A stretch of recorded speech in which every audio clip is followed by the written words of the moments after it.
దాంట్లో భాగంగానే చెత్త క్లీన్ చేయడం కానీ, రోడ్లలో ఒక్కళ్ళు నింపడం కానీ, మంచినీళ్ళ సమస్య కానీ, కరెంటు సమస్య కానీ, ఇట్లా ప్రజలకు అవసరమైన డే టు డే బేస్లో రోజువారీ ఏమేమి సమస్యలు ఉందో ఆ సమస్యలను అడ్రస్ చేసుకుంటూ 5 వాటర్ స్టాఫ్ని తీసుకొచ్చి ఒక వాటర్ పెట్టేసి 2 రోజులు ఒక వాటర్ కంప్లీట్ చేసుకొని మొత్తం నిన్న 3 అయిపోయినాయి.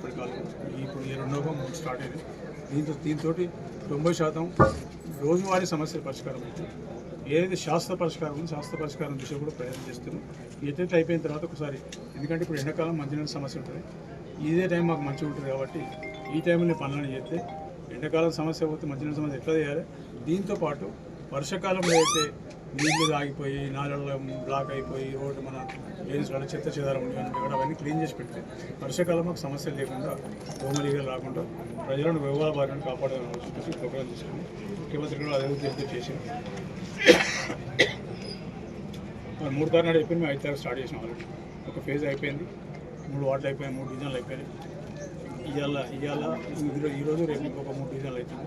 ఇట్లా వారంలో 6 డివిజన్లు అంటే 2 రోజులకు 1 డివిజన్ లెక్కన చేస్తున్నాం. మొత్తం అయిపోయిన తర్వాత ఇంక కొన్ని సమస్యలు ఉన్నాయి. దీంతో మొత్తం సమస్యలు అయిపోలే వాళ్ళు అందరూ మంచిగా అయిపోవాలి. ఇంకా టైం ఉంది, ఇంకా సమయం ఉంది. ఖచ్చితంగా ప్రభుత్వ స్కీములు కూడా మాట్లాడుతున్నాం. ఇక్కడ ఎవరైతే వార్డ్ ఆఫీసర్, ఇదివరకు వార్డ్ ఆఫీసర్, డివిజన్ ఆఫీసర్ ఎవరైతే ఇది వేరే రవికిరణ్ గట్టి వాళ్ళ డివిజన్ ఆఫీసర్లకు కూడా ఈ వార్డులో ఈ డివిజన్లు ఎక్కడో కూడా ఒక ఆఫీస్ ఏర్పాటు చేస్తున్నాం. వాళ్ళ ఆఫీస్లో కూర్చొని చేసి ఈ పొద్దున 5 గంటలకు వచ్చి ఈ శానిటేషన్ వర్క్ స్టార్ట్ చేస్తారు. ఆ తర్వాత మళ్ళీ పోయి ఫ్రెష్ అయ్యి ఆఫీస్లో కూర్చుంటే ఏ రకమైన కాంప్లైంట్ వాళ్ళకి వెల్ఫేర్ స్కీమ్స్, పెన్షన్లు కానివ్వండి, లేకపోతే రేషన్ కార్డు కానివ్వండి, ఇందిరా ఇళ్ళ సమస్యలు, 2 యూనిట్ల కరెంటు సమస్యలు ఇవన్నీ చేయమని చెప్తున్నా. ఎక్కడైనా చేసి తప్పకుండా పరిష్కారం తీసుకోవాలి. వాళ్ళకి ఇంకోటి ఏంటంటే ఇంతవరకు ఈ సమస్యను పక్కబెట్టి చేయలేదు.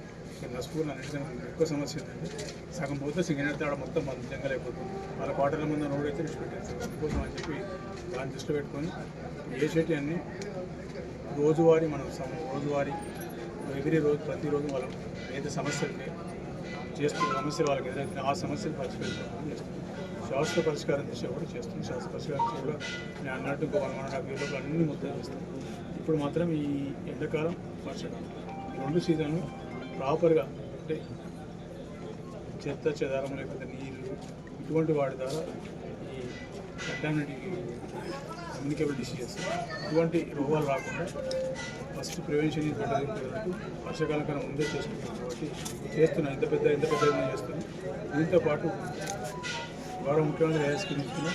ఇంట్లో మళ్ళీ మంచిర్యాల మొదలు ఉంటుంది. నాకు తెలిసి అందరికన్నా మొదలు మనం చేస్తాం, అందరికన్నా బాగా కూడా మనం చేస్తాం. నమ్మకం తప్పకుండా గౌరవ ముఖ్యమంత్రి తప్పకుండా ఈ 99 రోజులు కూడా ఖచ్చితంగా ముఖ్యమంత్రి గారు తీసుకొస్తే మనం చేసే పని గురించి ఎక్కడెక్కడ డబ్బులు ఆడుకుంటే మనకు మళ్ళీ సమస్యలు పరిష్కారం అయితే తప్పకుండా తీసుకెళ్తాం.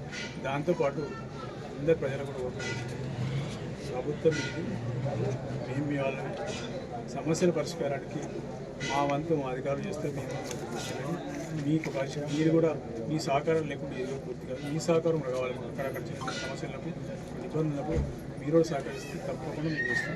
100% చేస్తాం. నేను ఇంట్లో పోయి ప్రసక్తి గౌరవ ముఖ్యమంత్రి గారు ఏది ఆచరించో దాన్ని అనుసరించి చేస్తాను. తప్పకుండా మేయర్ కూడా నస్పూర్కి ఇచ్చిన నస్పూర్ ఎక్కడ కూడా ఉందని మేయర్ నస్పూర్కి కూడా జరిగింది. కమిషనర్ కూడా చాలా మంచిగా బాగా పనిచేస్తుంది. రవికిరణ్ ఆయన ఉడికనే ఉంటాడు. ఇది ఒక 15 రోజుల లోపల ఆఫీస్ ఏర్పాటు చేస్తాను. ఇప్పుడు మంచిగా ఉండి తెలుసుకొని ఎవరికైతే మంచి పెడితే అంతే